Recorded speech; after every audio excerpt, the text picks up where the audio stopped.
Yes, my viewers and subscribers. This one now is from Ninja Man. Ninja Man has a message for the government and the opposition of Jamaica. And he has a very strong and serious message to tell these people about the prison system and how their lack of action will and have been affecting the society at large. Guys, wanna listen to this, and I hope that the powers that be will hear it too.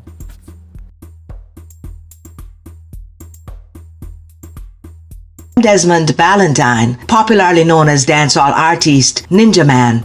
I am addressing this letter to you in hopes that you will take into consideration the proposals I am presenting as a citizen of this great island, Jamaica. As you are no doubt aware, I am currently incarcerated in the Jamaican prison system. Being incarcerated has given me first-hand insights into same system. Thus, I would like to take the opportunity to present a proposal to you on behalf of thousands of inmates who are a part of this system and by large, the Jamaican people. I believe being incarcerated should not be a hindrance to me or anyone else in the system contributing to Jamaica in a positive way. Therefore, I would greatly appreciate you giving thought to the following, and that it does not get buried in the recesses of your minds. Firstly, so many of our citizens are in jail for various crimes, but they're not all criminals. While we understand that a prison system must be in place, I do believe that the system, in the interest of all Jamaicans, should find a way to rehabilitate those who are at some point scheduled to return to the general populace. It is imperative that the powers that be see them for who they were before they became the people who got involved in crimes or the situations that placed them in this system. The men and women who are incarcerated should be given some hope that when they return to society, they will have options, or more than likely, a great number of them will return to the very thing that got them locked up in the first place, maybe worse. When a man or woman loses all sense of hope for self-reliance, their mental state is no longer normal. The need for survival is what will prompt them. Therefore, the general populace will no doubt be at risk. If a system is put into place to counteract these potential outcomes, everyone involved will be able to breathe a lot easier. When melancholy sets in, no one knows where the axe will fall. The only thing we can be sure of is that it will. So considering the options that I am proposing to you will ultimately be in the best interest of all the citizens of Jamaica. One element that is missing from the system in Jamaica is an institution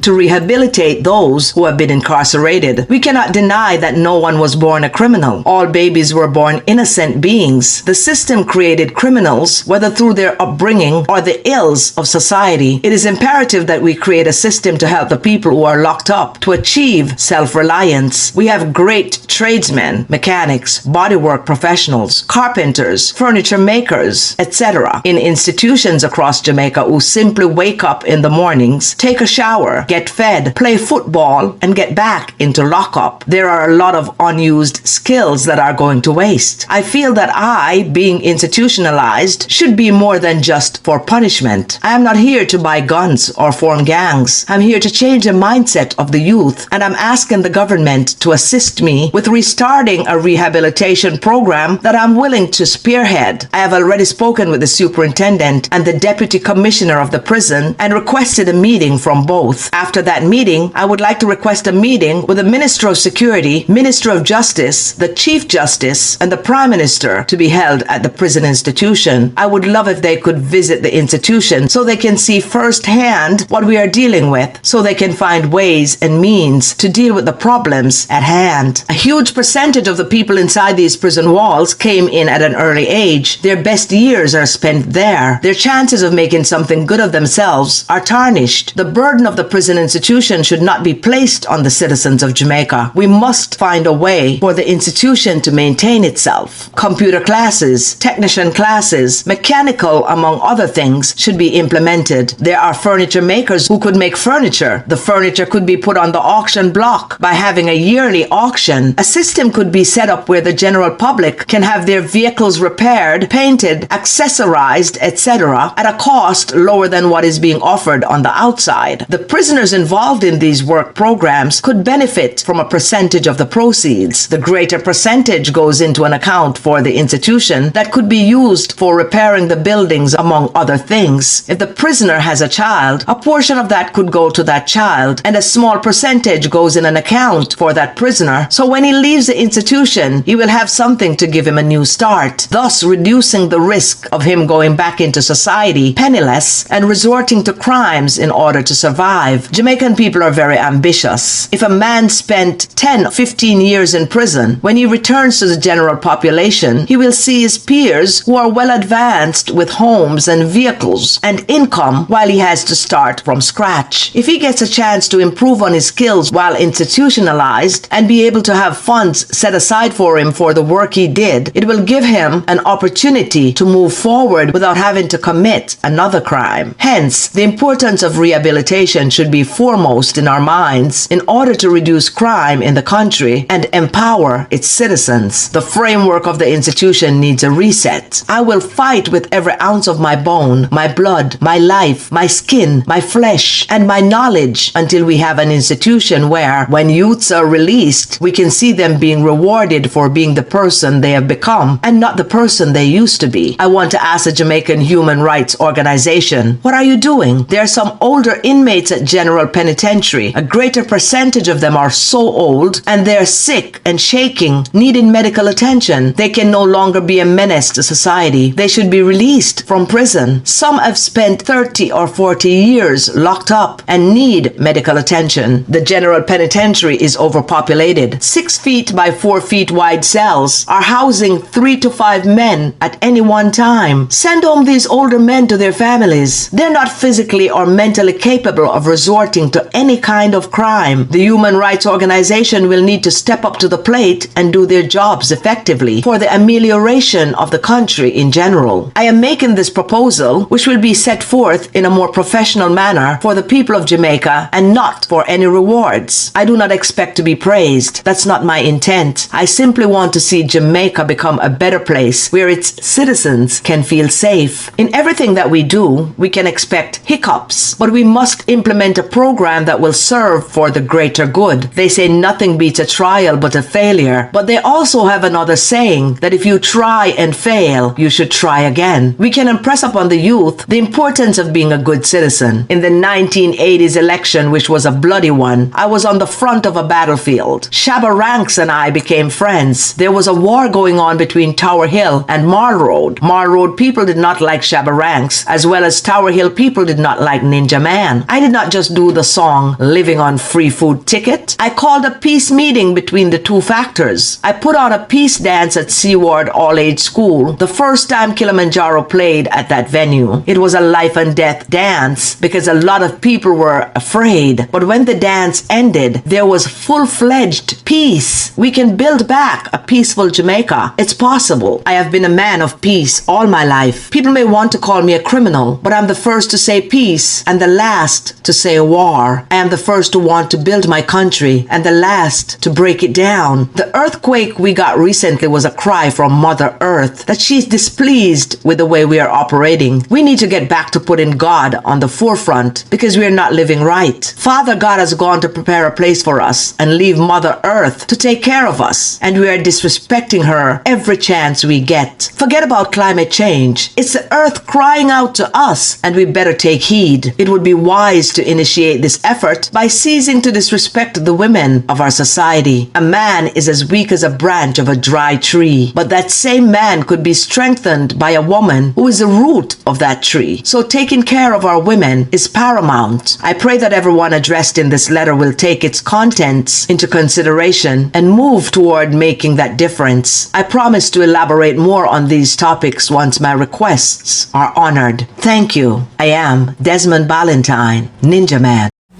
Yeah, guys, so this was posted on Ninja Man Music Instagram page, and I want to know what you guys think. I know that some people are going to say, boy, him in a prison and him charged for murder, but I don't think the government should take heed to what he's saying, or I don't think making a legitimate point. I want to think about it. Ninja Man has put out several things since he's been incarcerated for murder. And I don't really know what the government did or said in regards to that. But I know that he was an ambassador against crime before he was before he was convicted. He was charged about 10 years before that. And so this now is a call out to the government and the opposition again. All right, guys, take care.